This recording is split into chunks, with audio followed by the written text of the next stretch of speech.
ನಾಯಿ ಮರಿ ತಿಂಡಿ ಬೇಕೇ?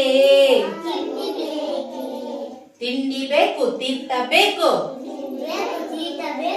ಎಲ್ಲ ಬೇಕು. ನಾಯಿ ಮರಿ ನಿನಗೆ ತಿಂಡಿ ಯಾಕೆ ಬೇಕು?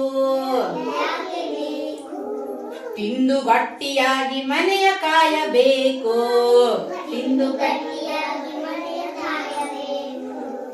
ನಾಯಿ ಮರಿ ಕಳ್ಳ ಬಂದರೇನು ಮಾಡುವೆ? ಕಳ್ಳ ಬಂದರೇನು ಮಾಡುವೆ? ಎಂದು ಕೂಗಿಯಾಡುವೆ, ಎಂದು ಕೂಗಿಯಾಡುವೆ. ಜಾಣ ಮರಿ ನಾನು ಹೋಗಿ ತಿಂಡಿ ತರುವೆನು, ಜಾಣ ಮರಿ ನಾನು ಹೋಗಿ ತಿಂಡಿ ತರುವೆನು. ತಾ ನಿನ್ನ ಮನೆಯ ನಾನು ಕಾಯುತ್ತಿರುವೆನು, ತಾ ನಿನ್ನ ಮನೆಯ ನಾನು ಕಾಯುತ್ತಿರುವೆನು.